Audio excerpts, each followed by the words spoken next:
Good morning and welcome to KidNuz. I'm Tori. It's Thursday, October 13th, 2022. And we begin with a surprisingly high-stakes case before the Supreme Court that involves bacon. Earlier this week, the 9 justices heard arguments from lawyers on both sides of the case, officially known as the National Pork Producers Council versus Ross. The case involves a California measure passed by voters a few years ago that requires humane treatment of farm animals, including pigs, so any farmer selling pork products, like bacon, in the state must follow these rules. However, the pork industry accuses California voters of trying to impose their own food policies upon the nation as a whole, which, it argues, would violate the Constitution. No word on when the Supreme Court will make their decision on this case.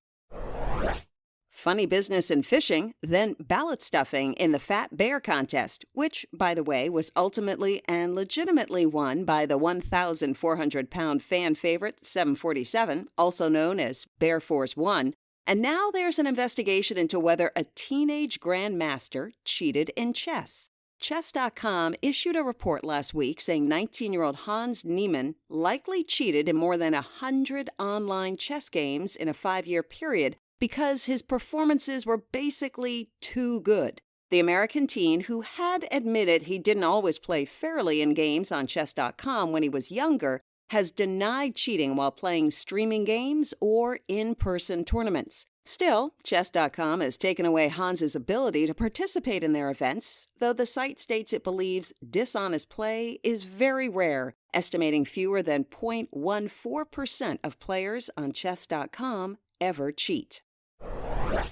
We all know plastic isn't good for the environment, so there's a big effort to reduce plastic bags and bottles. But what about your shoes? A big portion of modern footwear is made with plastic materials, and billions of sneakers, flip-flops, and sandals end up in landfills that take hundreds of years to decompose. But now, the world's first fully compostable shoe is stepping out. The manufacturing company, Blueview, was co-founded by a surfer who sees the effects of plastic on the oceans firsthand and partnered with scientists who took 6 years to create plant-based foam and fibers for a durable shoe that will decompose in water or soil within a year. At $135 a pair, they're not cheap, but the makers say they're exactly the same as regular shoes. The only difference is when you throw them away, the only thing you'll leave behind is footprints.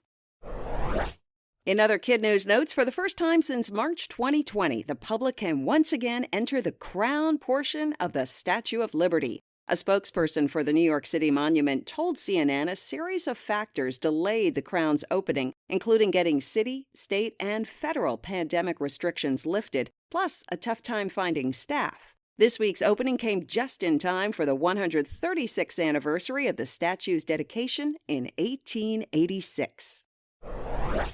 Kids ages 5 to 11 can now get a COVID booster. Yesterday, the FDA okayed shots from both Moderna and Pfizer, and the CDC gave its stamp of approval immediately after. The vaccine should be available at pharmacies and doctors' offices within days. And a tax on burping? New Zealand is considering a plan to tax burps by sheep and cows as a way to tackle one of that country's biggest sources of greenhouse gases. New Zealand is home to about 5 million people, while it has around 10 million cattle and 26 million sheep. So there are a lot more animals than humans that produce tons of methane, which damages the environment. The head of the nation's federal farmers tells the BBC they've been working with the government on this plan for a while, but there are still some nuts and bolts to be hammered out. The goal is to start taxing burps in 2025. That's it for KidNuz. Now, our KidNuz quiz.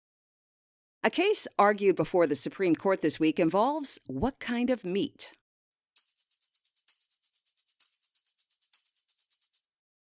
Pork products, including bacon.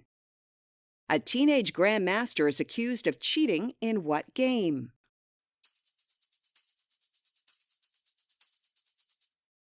Chess. How long will it take a new kind of shoe to decompose in water or soil?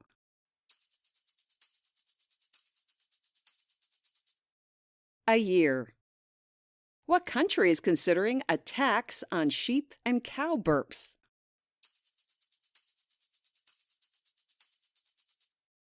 New Zealand. In our KidNuz Kicker, Halloween may feel like it's just around the corner, but it can be risky carving that pumpkin too soon, or else it'll turn into a moldy mess. So we found some tips from Popular Science magazine on how to keep this fruit, yes, pumpkins are technically fruits, fresh and healthy for a few weeks. First, pick a healthy pumpkin and transport it carefully home so it doesn't get bruised or cracked. Wipe down the outside of the gourd, ideally with a bleach wipe or two, and use clean tools to carve out the design of your jack-o'-lantern. Applying a light coating of vegetable oil to all the exposed parts can help extend its shelf life. And finally, try to protect the pumpkin from wind and rain if it's sitting outside, so it'll still be fresh and spooky for all the trick-or-treaters knocking on your door.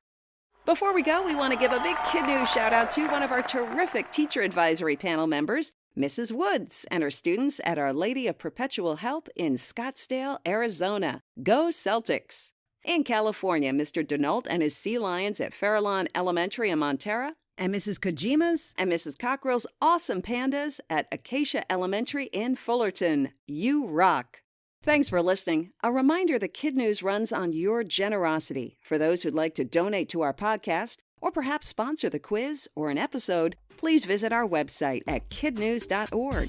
We'll see you back here for more KidNuz tomorrow morning.